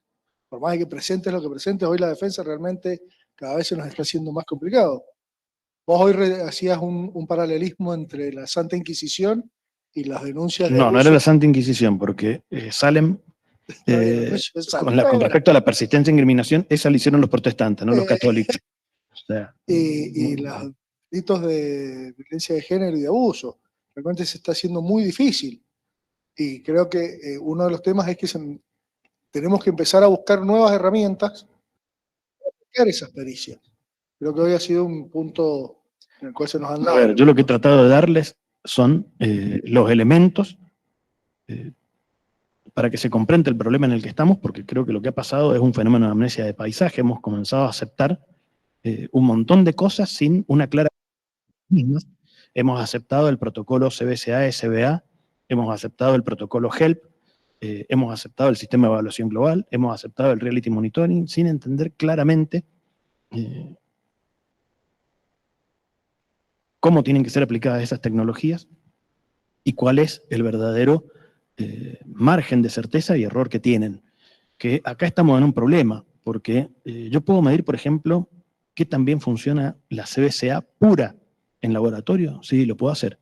¿El Reality Monitoring? Sí, también. Ahora bien, la CBCA SBA, que es con un trabajo en el expediente y es en una situación de campo, o sea, no de laboratorio. ¿Puedo medir el margen de error de eso? No.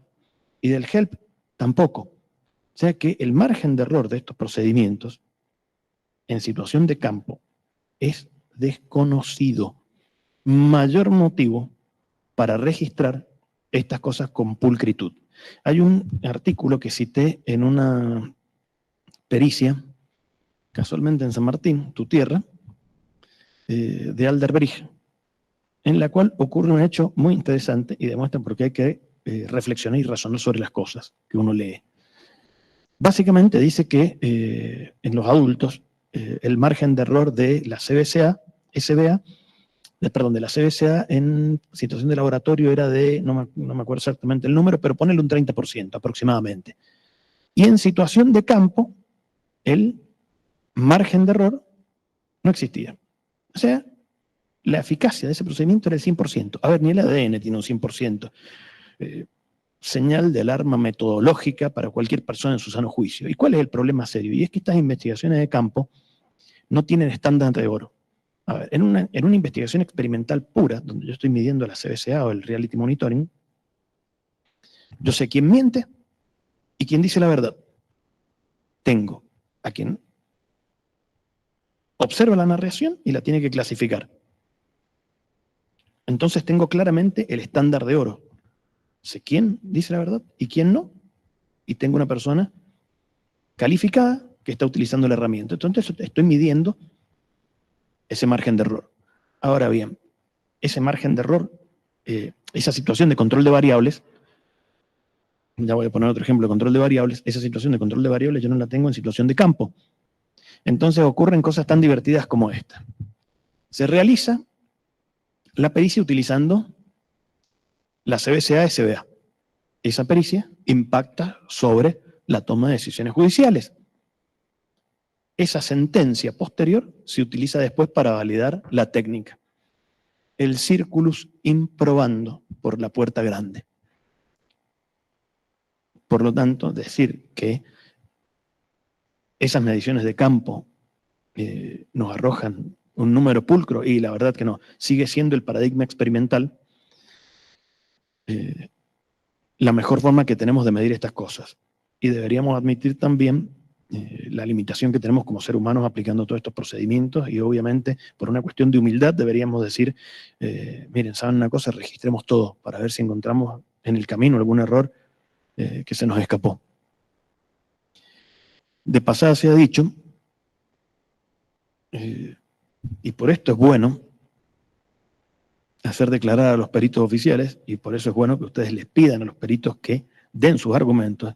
En una ocasión, en una causa, le dije al abogado, mirá, búscame el testimonio de esta gente porque yo quiero saber las operaciones mentales que hicieron. Te doy el pliego de preguntas, haz lo que tenés que hacer. Bien, listo. ¿Qué dijo la colega? Dijo que realizaban las pericias en LDEAS con control de variables. Bueno, miren, como no soy un tipo muy amable para decir las cosas, básicamente expliqué lo que era el control de variables y acto seguido de ello hice lo que podríamos denominar un experimento mental en el cual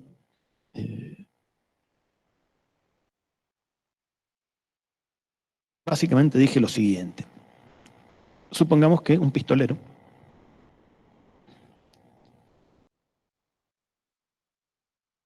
amenaza a alguien para que se presente a la entrevista pericial y no diga nada, ni siquiera hola. En esa situación, que es una situación de campo, es una situación forense e hipotética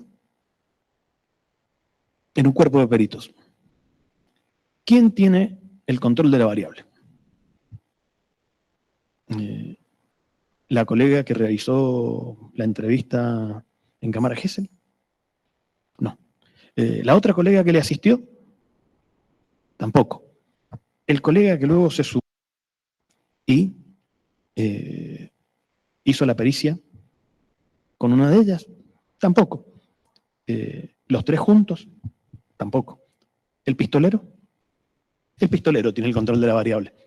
Bien, ese error grosero demuestra un desconocimiento de psicología muy grave, porque eso se aprende en tercer año de psicología, en metodología de la investigación científica, y no sé si antes también, pero bueno, vamos a asumir que en tercer año lo vieron por primera vez. Es un error grave. A ustedes les dicen, en una testimonial que utilizaron control de variables, ¿alguien sabe lo que es el control de variables de los abogados aquí presentes? Y ese es otro problema serio que tienen ustedes, y es que por su formación tienen poco conocimiento de materia científica, lo cual es lógico. A ver, porque supongo que yo no tengo conocimiento en materia legal y no tengo por qué tenerlo, porque además, voy a ser honesto, no me gusta. Sinceramente, eso de que es el concurso real y el ideal y la mar en coche, me aburre, me lo van a haber explicado 70 veces 7 y me sigo olvidando. Entonces, lo entiendo. O sea, trato de explicarles todas estas cosas para que no, para contribuir a sanear el sistema, pero vuelvo a lo mismo. Allí debió haber, junto con ese colega de ustedes, un asesor técnico. Y decirle, che, acabo de decir esto, preguntale esto otro. Cosa que se audite aún mejor el asunto. De todos modos, el error era tan grave que bastaba con una reducción al absurdo. Soy de aquellos individuos que creen que la reducción al absurdo es una herramienta lógica, retórica y un modo informal de administración de justicia. Hay ciertas cosas que merecen ser tratadas de ese modo, pero bueno. ¿Alguna otra pregunta? Debo estar aburriéndolos a todos, nadie pregunta. Deben creer que me vaya, no entiendo. Tenemos algunas preguntas virtuales. Sí. Una de Sol Ferrisi. ¿De Sol, perdón? Sol Ferrisi. Sí. ¿Cómo funciona o cómo son las entrevistas cognitivas que propone? Bien, no recuerdo exactamente el procedimiento de la entrevista cognitiva, pero es un conjunto de procedimientos que lo que busca es obviamente obtener un testimonio lo más rico y preciso posible entre uno de los elementos que tenía. A ver, me está preguntando sobre algo que he leído hace un tiempo y que como no lo aplico regularmente, no lo tengo claramente en la cabeza, porque desgraciadamente no se hace. Pero una de las cosas que se hace en la entrevista cognitiva es pedirle que narre las cosas en sentido inverso. O sea, que es un conjunto de procedimientos bastante específicos y sofisticados. De hecho, hay una entrevista cognitiva que está ampliada o mejorada, que creo que la propone Manzanero, pero de ese detalle no lo recuerdan con precisión. Como no es algo que habitualmente se haga, no lo tengo tan claramente presente, pero deberíamos utilizar ese tipo de procedimientos, sí. Tenemos otra pregunta de la asesora Bárbara González, que dice, ¿cómo estima que funciona el EDEAS en cuanto a las declaraciones testimoniales en cámara Gesell en niños de 5 años con trastornos del lenguaje?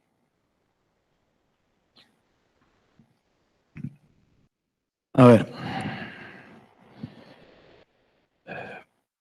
Esa pregunta es complejísima, porque trastornos del lenguaje, y he sido profesor de psicopatología 1, de psicopatología 2, y encima trastorno del lenguaje no es algo específico de mi profesión, no tan específico, porque hay especialidades que son aún más refinadas para ello. Es una pregunta amplísima, pero además no he estado en tantos casos en los cuales haya visto trastornos específicos del lenguaje en niños. O sea, si yo tengo que guiarme por lo que veo en las cámaras Gesell, y a ver, las preguntas inductivas están a la orden del día. De hecho, hay una que hacen 70 veces 7 y me he quedado callado. 70 veces 7 porque estoy esperando el momento justo para usar esa munición. Desgraciadamente es muy frecuente el uso de preguntas de naturaleza orientativa e inductivas. De hecho, hay una pericia en la cual lo señalé con mucha dureza, porque prácticamente le guiaron el relato a la niña y se lo ayudaron a armar. Iba cambiando el relato en función de lo que le decían. O sea, un desastre. Un motivo más para que todo esto se grabe, por cierto, porque si eso pasa en una cámara Gesell, no creo que haya una ley física que inhiba que eso pase en cualquier entrevista de otra naturaleza. Sí. Justamente, otra pregunta. Ustedes van a buscar que después de esto me reciba el Ministerio Público Fiscal con un pelotón de linchamiento, pero bueno, seguramente, sí, seguramente. Bueno, también Solferrisi pregunta, ¿considera oportuno la filmación de las entrevistas preliminares previas a la cámara Gesell? Sí, considero oportuno la filmación de absolutamente todo. Muy bien. Tenemos otra de Fernando Sonsogni que dice... Fernanda, una colega del EDEAS. Bien. Pregunta, ¿el campo forense admite alguna otra epistemología que no sea positivista en la valoración de los datos obtenidos, dado que el objeto de estudio es el sujeto con su singularidad, que no responde a los resultados obtenidos en un ámbito de laboratorio, de donde surge la psicología experimental? Bien, esto está divertido. Dentro de la psicología tenemos a los talibanes del subjetivismo. Y yo estoy en la vereda de enfrente porque podríamos decir que soy un talibán del objetivismo. Ahora bien, si vamos a tomar decisiones sobre seres humanos y decisiones terriblemente delicadas, debería utilizarse el paradigma más sólido y que más posibilidades de testeo tiene. Obviamente yo adhiero a una psicología basada en evidencia. No niego la subjetividad del ser humano porque efectivamente la tiene, pero adhiero a una psicología basada en evidencia. Y eso corre para la clínica y corre para la actividad forense. Porque parte de nuestra subjetividad es el sesgo. Y saben una cosa, le tenemos que poner coto al sesgo. De hecho, uno debería especificar entre los procedimientos que utiliza qué procedimientos utilizó para mitigar el sesgo. Y no soy el único que lo dice. Lo recuerdo haber leído en un libro que me pasó el doctor Marja Durán un tiempo atrás. No recuerdo ahora el título del libro. Así que deploro decir que sí, soy partidario de que las conclusiones sean sacadas con aquellas cosas que están validadas científicamente. Tenemos otra pregunta que dice así, ¿con qué herramientas, instrumentos, técnicas propone valorar científicamente el testimonio y cómo propone su operativización? Lo mejor que tenemos al día de la fecha, al menos desde mi punto de vista, es el protocolo holístico de evaluación de la prueba testifical. La operacionalización a la que yo hice referencia es que cada razonamiento que se utilice dentro de ese protocolo quede debidamente documentado y cada procedimiento que se utilizó quede debidamente documentado también. O sea que esa es la respuesta. Otra pregunta dice, ¿está de acuerdo con que una pericia en la cual los peritos oficiales han utilizado solo técnicas proyectivas concluyen a partir de allí tratamiento no solo psicológico, sino también psiquiátrico al imputado? A ver, dudo de sobremanera, perdón. Perdón, sigue, si no está de acuerdo, ¿cómo se puede observar dicha pericia? Si quien es perito es parte de la defensa, también utiliza técnicas proyectivas. A ver, volvemos al problema de la ausencia de operacionalización de los procedimientos. Dudo de sobremanera que alguien sugiera tratamiento psicológico psiquiátrico solamente a partir de las técnicas proyectivas. Lo más probable es que haya tenido en cuenta detalles de la entrevista y es muy probable que efectivamente haya sido así. El problema que yo tengo con las técnicas proyectivas es que introducen una enorme cantidad de sesgo incontrolado. Sesgo que además de ser incontrolado, deriva de procedimientos que son no científicos. Y esto no lo digo yo. Pero además, acá vienen cosas muy divertidas. Todos hemos leído, al menos muchos de nosotros hemos leído que Manzanero referencia con cierta regularidad las normas Daubert. Supongo que por algo no importan esas normas o criterios. Podrían decirme que los criterios Daubert no son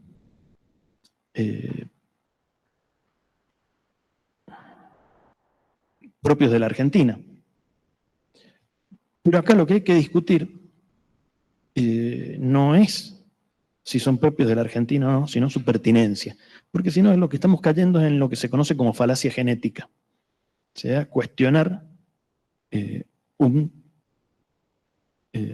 argumento por su origen. Pues bien, las técnicas proyectivas no cumplen normas Daubert.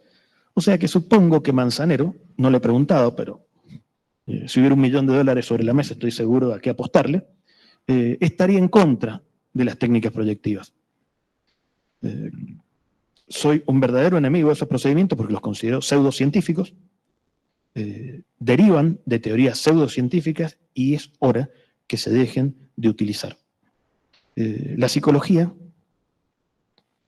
ha tenido bastante tiempo de abrir los ojos con respecto a este tema desde la última vez que mi profesor de técnicas proyectivas, el profesor Miguel Ángel Midotti, lo cerró. Creo que ya llegó la hora de descartar todos esos procedimientos.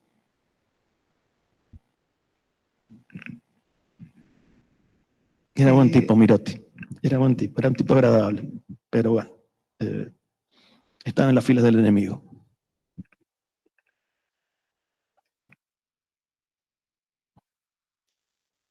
Sí, yo tengo una pregunta más. Respecto de las técnicas proyectivas o de los dibujos, que Sí. vos te referiste a las personas adultas, entiendo, de los niños. También.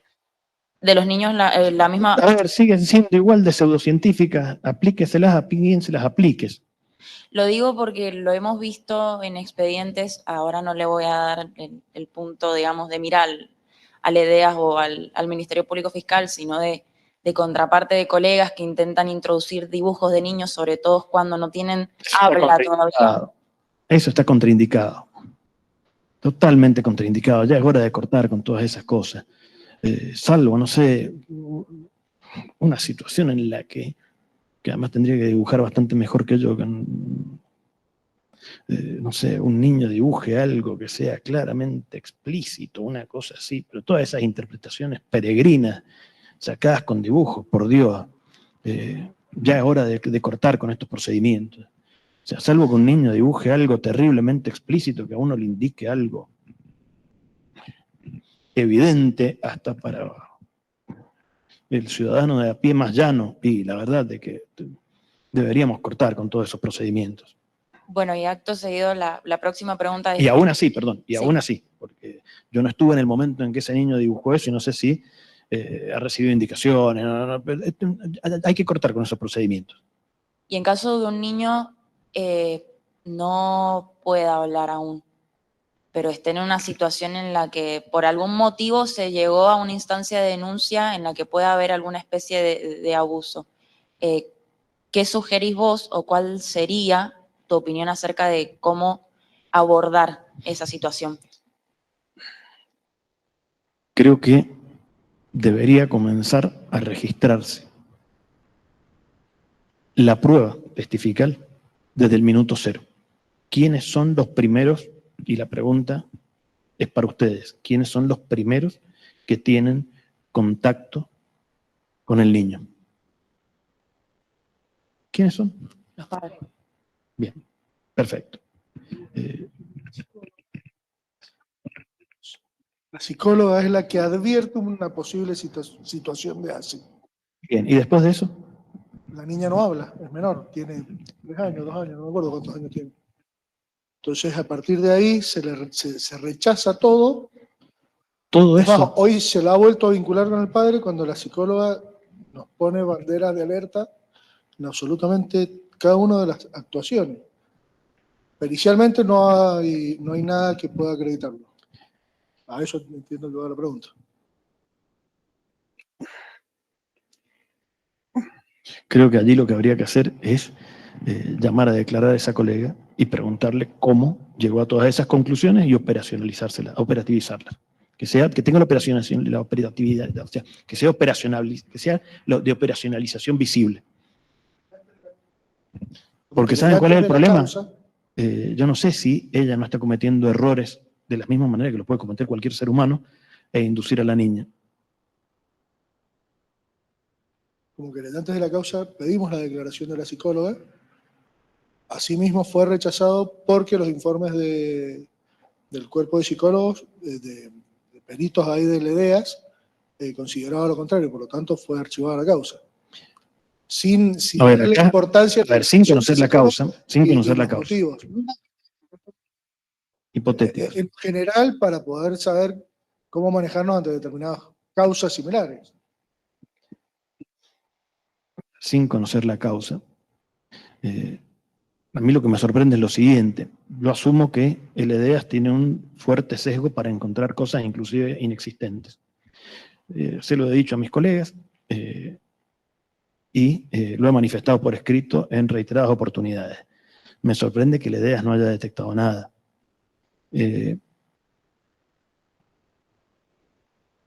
Reconozco también, porque creo que corresponde reconocer que de un buen tiempo a esta parte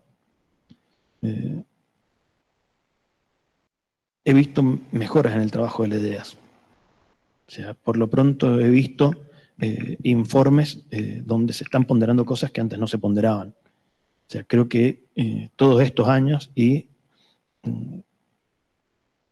que muchos peritos ya veteranos les hayamos criticado, han influido en todo eso. O sea, ha influido en todo eso, pero o sea, creo que lo que tendríamos que hacer es empezar a registrar estas cosas de inmediato. A ver, un niño apenas pasa una cosa así, tiene entrevistas del PPMI, del ETI, y nadie filma eso. O sea, ¿por qué no lo filman? ¿Qué se creen? ¿Que esa gente no puede cometer un error? O sea, ya creo que llegó la hora de darnos cuenta que la cadena de custodia para la prueba psicológica tiene que existir, y mucho más que para cualquier otra prueba, porque es más contaminable, es más amañable si hay mala intención también. Yo le tengo una enorme desconfianza y un enorme miedo a la prueba psicológica, porque sé que la psicología es una ciencia imprecisa. Por eso trato de apoyarme en elementos de mayor certeza para darle certeza a la psicología. Y obviamente trato de dar mis argumentos, porque considero que hace a la buena fe. No sé si con eso te he contestado la pregunta, pero es muy... sería bueno que esa profesional diera su fundamento, porque en una de esas lo que está haciendo es metiendo la pata horrendamente. Además, la formación del clínico y la del forense, y esto lo dice el mismo Manzanero, son en cierto modo casi antagónicas y claramente opuestas. Antiguamente yo era un clínico, esencialmente era un clínico, de hecho era un verdadero apasionado del consultorio. Progresivamente me fui metiendo en la actividad forense y hoy el consultorio no es más que un vago recuerdo del pasado. Y tengo que admitir que la formación del clínico no es la formación necesaria para levantar toda esta información. De hecho, debería haber una reglamentación y una serie de indicaciones precisas para que cuando cualquier clínico toma conocimiento de esto, no indague y rápidamente se levante, o sea, se registre el relato como corresponde. O sea, si no, vamos a seguir jugando al teléfono descompuesto. Espero haberte contestado la pregunta. Bueno, una más. Preguntan dónde se podría ver una pericia suya. Bien. No, acá hay una cosa divertida. Bueno, al final estoy nombrando a todos los del sur. La doctora Hidalgo, el doctor Yaroli, y ahora le toca al doctor Vitale. El doctor Vitale con el cual he compartido varias veces las pericias mías anonimizadas. O sea, básicamente, ¿qué es lo que hago cuando anonimizo una pericia? Tomo la pericia y le saco el número de expediente, le saco el DNI y a todo nombre, ya sea de testigo, víctima o imputado, les cambio los nombres también. Y generalmente, de acuerdo a la época, y a las colegas, también les cambio los nombres a las colegas. El único nombre que queda es el mío, y eventualmente el del abogado, o algún profesional que haya trabajado en la defensa.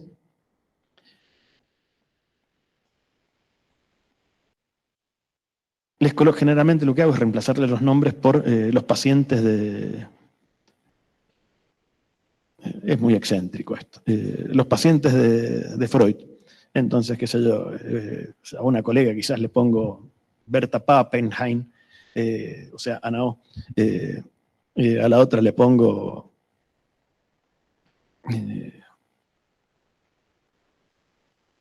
a una le pongo, qué sé yo, Melanie Klein. Les entro a cambiar los nombres a todos con esos nombres conocidos de la profesión, medio como un guiño literario, si se quiere.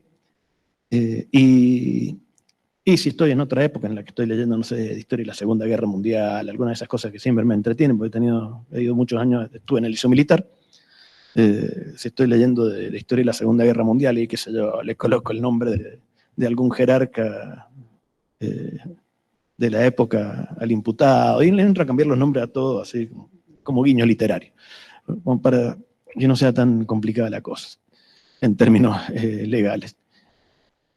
Y a los abogados que conozco y con los cuales trabajo, como sé que ese material les puede ser útil como una forma de instrucción más didáctica, porque es un caso concreto, les paso el material.